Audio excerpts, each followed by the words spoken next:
Hi, my name is Brian Howard, and I am the Executive Director of the Spellman Museum of Stamps and Postal History on the Regis College campus. Since 1963, the Spellman has been a cultural and educational destination in the town of Weston.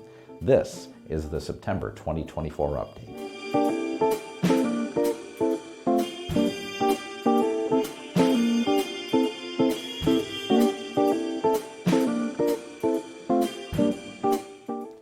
The Spellman's presence at the recent Great American Stamp Show in Hartford, Connecticut was a big boost to our visibility. For 4 days, we talked with patrons, passed out brochures, and promoted our activities. Our booth included a mini museum, along with literature and a store, and was visited by hundreds of attendees. Many of them said they would be dropping by when they are in Boston for the World Stamp Show in 2026. We were also able to introduce ourselves to some who were hearing of us for the first time. My thanks to everyone who spent time at our booth, serving as museum ambassadors. It was a great success. Our fall events are keeping pace with the increase in activity now that the school year has begun. The public has a host of options to pick from, which include 2 live animal demonstrations, New England Birds of Prey on October 26th and Endangered Species on November 16th. A Family Crafts Day also takes place on October 26th. Prior to that, keep your eyes open for 2 events we're hosting with our partner organizations. On October 6th, the New England Postcard Club will have its fall meeting and sale, while Saturday, October 19th, is Vatican Stamp Day. Visit the museum's website for additional details. Did you know that the Spellman is one of only 2 philatelic, i.e. stamp-related museums in the United States? The only other one is the National Postal Museum in Washington, D.C. Together, we work to promote an appreciation for the Postal Service, awareness of issues and individuals memorialized on postage stamps, and the hobby of stamp collecting. The National Postal Museum is part of the Smithsonian Institution. The Spellman is a private nonprofit chartered in the Commonwealth of Massachusetts. While our name comes from Cardinal Francis Spellman, and we exist on a Catholic college campus, we are a secular organization and promote the inclusion of varied voices and perspectives in our programming and exhibits. Hi, I'm Heidi Price with this month's Artifact. Today, so many of us use phones to document what we see. In the old days, we used cameras. The first photographic camera was invented in 1816 in France and was called the heliograph. The term camera comes from the Latin phrase camera obscura, which means dark chamber. Before the invention of the camera, there were many camera obscura devices in use, including actual darkened rooms or boxes with small openings on one side. Light would actually pass through the opening and project a hazy image onto the wall or screen. Fast forward to the postcard camera, which is a camera that exposes a postcard-sized negative that can be printed directly on a blank card. This allows users to create an actual photo postcard. The postcard camera was introduced in 1903 by the Eastman Kodak Company at the height of the worldwide postcard craze. They were portable and easy to use and made it possible for almost anyone to create a photo postcard as a hobby or a business. This device was able to capture extraordinary detail.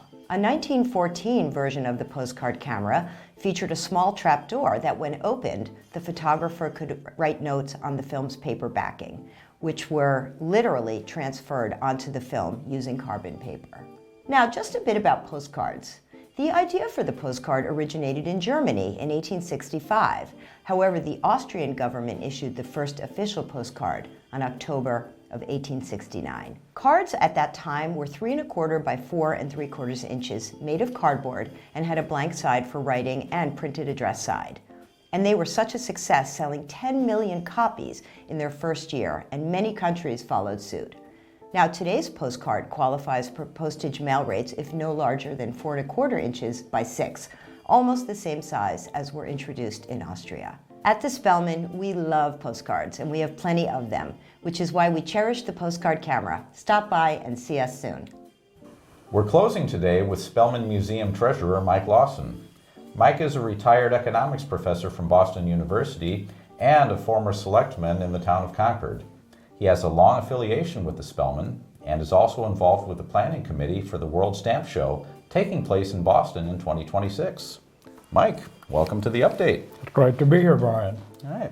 So what's your background, and how did you get involved with stamp collecting?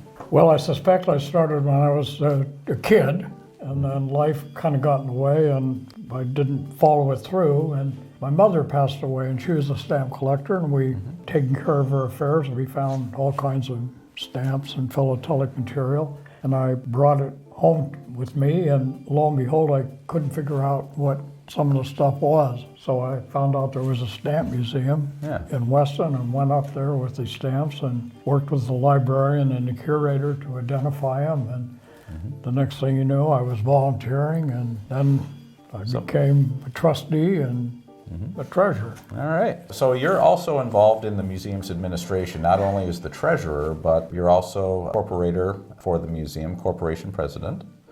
And you're also on the planning committee for the World Stamp Show in 2026. Indeed I am, yeah. Can you talk a little bit about that? Well, go back to the first part of it. Yeah, I'm a trustee, a treasurer, and because of an odd organizational structure that's quite old, there's a group of people called corporators, and I'm the president of that. With respect to Boston 2026, as you know, it's a World Stamp Expo, going to be held May 23rd through the 30th at the Convention Center in the Seaport District. We're expecting upwards of 40,000 visitors. It'll be the largest stamp and philatelic show for sure in the country. It will consist of a dealer bourse, which where dealers will bring the material and buy and sell stamps, and then also exhibits, philatelic material. I know the Spellman is going to provide some material from its vault, and we'll have other very rare philatelic material, and just a fantastic set of displays from exhibitors all over the world. It'll be just quite a show. Oh, great. Very exciting. I know coming off of the Great American Stamp Show in Hartford last month, just how busy that venue was. And that was only a 4-day show. Yeah. So this is going to be twice as long. And, Twice as long, and this international show, which this is, happens in the United States just once every 10 years. And what a great chance for us to have it coming to Boston, and for the museum to have an involvement there. Absolutely, and as you know, 2025 is the 250th anniversary of the start of the American Revolution, and 2026, when the stamp show happens, is of course the 250th anniversary of the signing of the Declaration of Independence.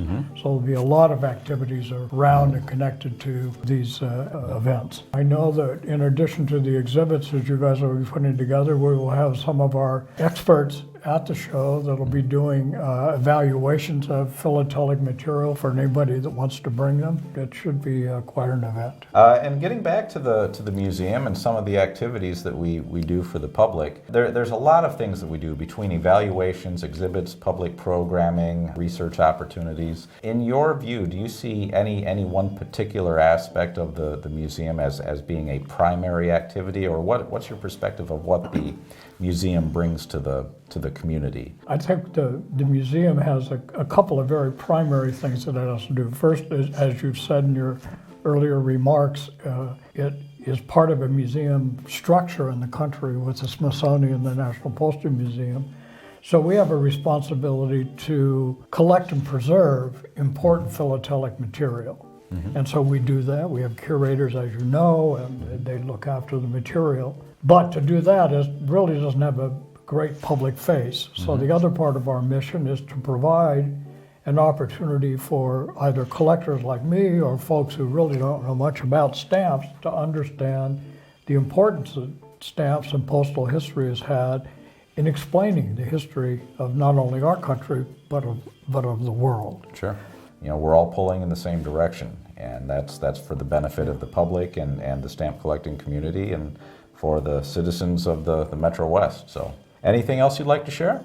No, that's great. It's been a pleasure to be here with you today. All right. Thank you very much, Mike. All right. Okay. Well, that's it for our September update. And we here at the Spellman thank you for your interest, and we're looking forward to seeing you this fall.